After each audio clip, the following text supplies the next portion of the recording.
something I'm very much looking forward to speaking with both of you about. One of my favorite topics, and you both raised it in your work, is the nature of relationships, personal, intimate relationships in your practice. And Diego, I know you write so generously on this topic, and so many around the world can just open one of your books or your feed and feel like what you write is speaking to them. You relate to us in such an incredible way. And Jack, you've also been very generous and open in your many, many years of offering your wisdom and teachings in some of your own humbling moments in relationship and the role that practice did or did not have in preparing us. I might take the liberty of reading. I didn't know if I was going to do this, but I'm going to read a couple sentences from Jack's A Path with Heart. And then I'd love to just take a few minutes and hear you both reflect on relationships and how they're impacted by the Dharma. So Jack, you just come back from your journeys abroad, and you're a monk, and you write, "But alas, when I returned to the United States as a monk, all of it kind of fell apart. I disrobed, I enrolled in graduate school, got a job driving a taxi, and worked nights at a mental hospital in Boston. I also became involved in an intimate relationship. Although I had arrived back from the monastery clear, spacious, and high, in short order I discovered through my relationship, in the communal household where I lived, and in my graduate work, that my meditation had helped me very little with my human relationships. I was still emotionally immature, acting out the same painful patterns of blame and fear, acceptance and rejection that I had before my Buddhist training. Only the horror now was that I was beginning to see these patterns more clearly." Thank you for being honest with us. That's beautiful. So they're not unrelated, right? I mean, having a deep practice and working on your own healing inevitably prepares us for the intimacy that can bring more of the same. But what have you, I'll start with you, Jack, what have you learned since you wrote this decades ago? And how does your practice help? I know you have a lot of special relationships. I will say a few things. First of all, I'm in a really wonderful, loving relationship with Trudy Goodman, my beloved, my wife, my partner, for the last decade or 12 years. It's fabulous, as you are with Soren. Thank you, Jack. And it's really gorgeous to watch. Mm-hmm. And I'm not sure I'm allowed to say it, but it's really fun to see them. Well, we did. Great. Yeah. Now you're out of the closet, right? And they're wonderful together. So we're all supporting good relationships.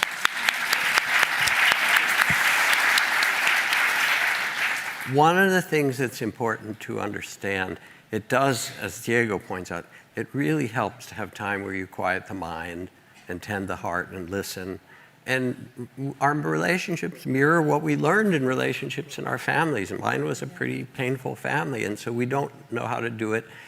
And then you think that if you get good at one area, it will carry over in another. But it doesn't work that way. Awareness doesn't automatically carry. So there's people that go to the Dalai Lama, and I love him. He's like the finest human being there is. And they'll ask him questions about marriage or giving birth to a child. It's like, the Dalai Lama has never been married. He never had a kid. You know, you're asking the wrong person. So it turns out that we have to actually direct the same mindful, loving awareness that we give to our breath, our body in meditation, or our own mind.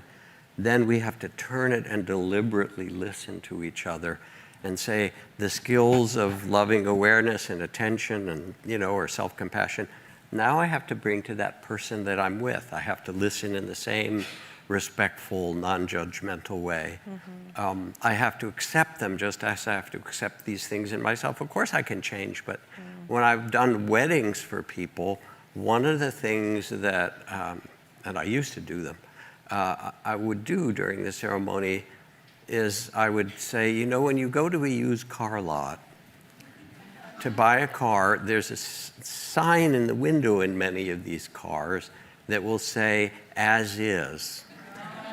And I say, you know, you may have all these fantasies about this relationship to come, but I want you to really look at each other. Are you willing to marry this person as is and love them as is? You know? And what I've learned is meditation, therapy, you know, good friends, community, making mistakes and then trying to sort them out, communication. Relationship takes all of the above, as you know, but it also is the place that we learn to love. And what else is more important? Yeah. I mean, it was my wife and I, we had been together for about 6 years before we started meditating. And during those 6 years, it was clear that we had a very deep connection. There were a few times where we almost broke up, but our connection was so strong that it kept pulling us back in. But that whole first part of our relationship, it was like living in a hurricane. It was quite chaotic. There was, if you were to add together how much emotional maturity the two of us had, you would get a total of 0.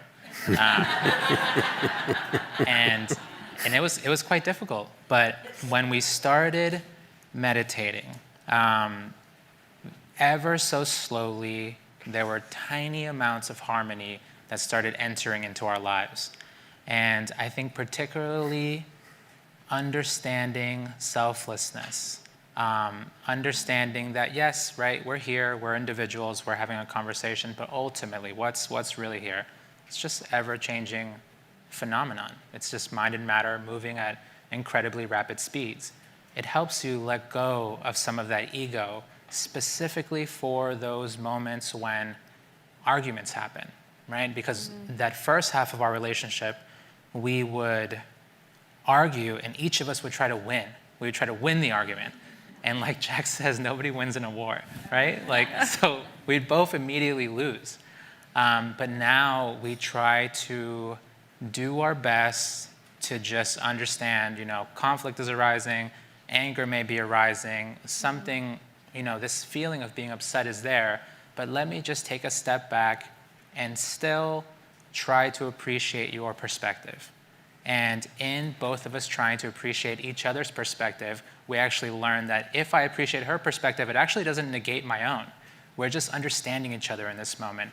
And in that ability to understand each other, we can actually find a new middle path where we can then move forward and try to act in better ways. But I really am profoundly grateful to the Dhamma because I think my connection with my wife would have never matured if it weren't for me personally building my awareness of myself, my own traumas, my own conditioning, the way that I would just constantly be reacting. That little bit of equanimity can make such a difference because it allows you to let some love through.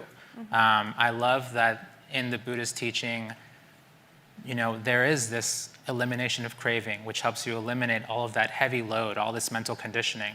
But then what's left over? There's metta, there's loving kindness, there's sympathetic joy, there's compassion, and then there's equanimity. So to be able to give your partner your best, it takes mental training. You have to sort of just teach yourself very intentionally using that practice. And like Jack said, then taking that practice into your everyday life and just trying again. And that's what we ended up doing. And now we've been together for 15 years. And, you know, we still don't agree on everything, but it's beautiful because we take that as an opportunity to practice. Yeah. Like, let's see how we can handle this one. And we don't always get it right. You know, we're imperfect people just like everybody else, but it has really been a true joy learning how to navigate the storms together and to be able to support each other when, because like, you know, if you're a serious meditator, a lot of these meditations, they're purification techniques.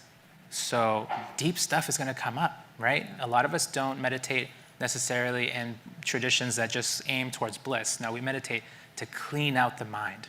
And when you're cleaning out the mind, it's not, every day is not going to be a pretty day. Some days will be a little heavier than others. And to let each other know, we'll wake up and we'll let each other know our emotional barometer and be like, I don't feel that good today. I woke up and I feel sad, or I feel upset, or I'll feel something heavy that's passing through. And being in sort of that pretty consistent communication allows us to just step up for each other. Or if we both feel down, we'll just take it slow that day and do as best as we can, but not judge ourselves as we're moving through the storm. Yeah. But I think the practice has been just absolutely critical in allowing us to know ourselves and thus be able to love each other better. Yeah. Thank you.